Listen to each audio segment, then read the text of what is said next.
down and down. Stupid.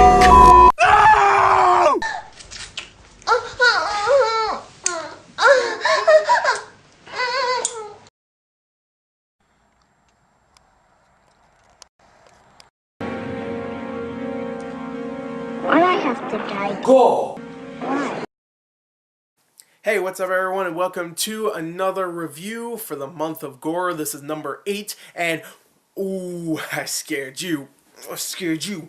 It's never gonna get old. I'm gonna keep using that same gimmick. Alright, so anyway, I am here to review the sequel to Hellraiser. Hellbound Hellraiser 2. I forgot that's what they call it, Hellbound Hellraiser 2. But anyway, this is the sequel to the first Hellraiser, and I have to admit, it's the only, from what I remember, the only good sequel to Hellraiser. All the other ones were either very, very, very bad, or a little tolerable, like, you know, just barely tolerable. But most of them were just awful, pretty much. Especially that last one. That one, ooh. That last one, was it called Hellraiser Revelation? Oh, God. I don't even want to talk about that. That was a horrendous film. So bad. It just tried to rip off the original Hellraiser. Even though it's called Hellraiser, I don't even want to talk about it. It's awful. So, there was 2 Pinheads in that movie. You couldn't even get the original guy that played Pinhead. Like he's doing anything right now. You know, whatever. I don't even get into it. But anyway, Hellbound Hellraiser 2, I remember loving because it was a movie that tried to mix adventure with horror film. I mean, you know, with the horror genre. A lot like what that Nightmare on Elm Street movie did. The third one, Dream Warriors, where it was kind of like an adventure film mixed with a horror film. This kind of did the same thing, where it was like an adventure film where you get to see the demon world, or hell, or whatever you want to call it. You know, I call it the demon world because, you know, I don't know. But anyway, hell, or the demon world, you get to see it this time. In the first movie, it was like, it was mentioned a couple times, like, oh, you're going to hell and stuff, but you don't actually get to see hell in the first film. This one, you get to see hell, and it's, you know, it's definitely it's definitely hellish, but you get to see it, and you get to go on an adventure with these characters. There's not too much killing. I mean, there is killing, don't get me wrong, but it's more of an adventure film, a very dark, very, very horrific, horror and blood-filled adventure film, but it was like an adventure film, and I really liked that. So I was really excited to see this movie again. I wanted to see if it held up. The first one did. I wanted to see if the second one did. Well, let's talk about it, okay? Let's get straight into it. Hellbound Hellraiser 2. I could explain the story, but if I do, it might spoil the original film. So let me just say this, okay?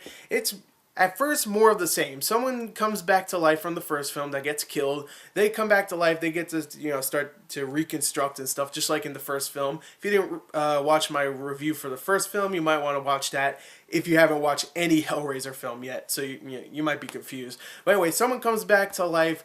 Someone's feeding them dead people so they can, you know, get the blood and reconstruct and stuff. And all that is pretty much the same at first, until out of nowhere, boom, someone opens the puzzle box, and now we're in hell. Now we're in hell. We follow some of the same characters from the first film, and we get to explore hell, all the hellish sights and all the creepy imagery. And of course, there's a lot of really disturbing stuff that happens, a lot of confusing stuff too, I have to admit. But for the most part, it is a pretty fun ride throughout, and it's bloody, it's disgusting, it's kooky, it's weird. It has better performances this time, I think. There's a character, I can't remember the character's name, but he is a doctor who is, I guess you could say, the main bad guy in this film, and I thought he was really good. You have some other characters, like I said, that come back, so you have the same actors, and they do a better job. You know, I'm going to say that. I'm not going to say who is back. Let me just say some of them do a better job in this film than they did in the last film, and hey, I thought the acting was better. I thought the adventure part actually did work. I thought the set design for, you know, 1980 something, I don't even remember, I think in 1988 or something this came out. For a 25-year-old film or 26-year-old film, it looked pretty good, I have to admit. It was creepy, it was weird, it was very inventive. I enjoyed it. I enjoyed the set, I enjoyed the adventure. Now, when you get into the horror part, it suffers a little bit, I have to admit. After the first 40 minutes, it doesn't really feel much more... It doesn't feel like a horror film anymore. It feels like a very violent adventure film, like I said. I mean, don't get me wrong, it still has very grotesque things going on, very weird imagery. But still, it doesn't feel like the original Hellraiser, where there was like just a feeling of dread, like, oh man, something bad could happen to a character just like that. Like, it never really gets to that moment ever again after the first 40 minutes. After that, it's really just an adventure film. And don't get me wrong, I enjoyed that, but still. Also, I have to say, the movie is so weird at times, and so just like, what the hell's going on, that it's either really funny, there's times where it's really funny just because of how weird some stuff is, or it's just confusing. I have to say this. There's a part in this film where someone gets turned into a Cenobite. I'm not going to spoil it. I'm not going to spoil who does, but someone gets turned into a Cenobite, and it's the most hilarious design I've ever seen, especially what they can do with their, like, tentacles. If you see the film, you know you know what I'm talking about. The special effect for the tentacles and stuff don't look great, especially when... I can't even spoil it. There's a moment in here where I laughed where a finger comes out of a tentacle and goes like this, come here. I thought... Yeah, it was a funny scene. It was. There's a lot of really kooky, insane stuff like that, and some not intentional, unintentional, funny moments, definitely.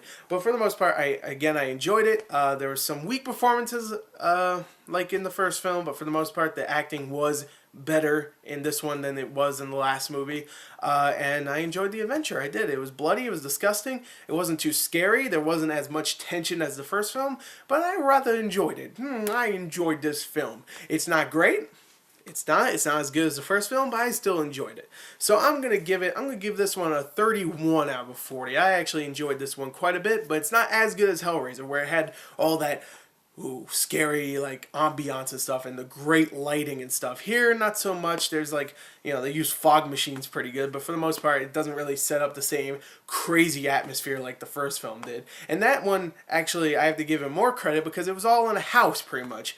Even when the Cenobites came and a bunch of stuff got really disgusting, it was still in a house. I have to give them credit. In this movie, they have a whole world, a whole hell world, and they don't do the same thing. Also, I have to say this. The Cenobites in here used about the same, I would say. And I have to say, Doug Bradley is even better in this film. He is great as Pinhead. He has some really amazing scenes in this. There's one scene I love in particular where he's pretty much telling the main character, like, no, you're screwed.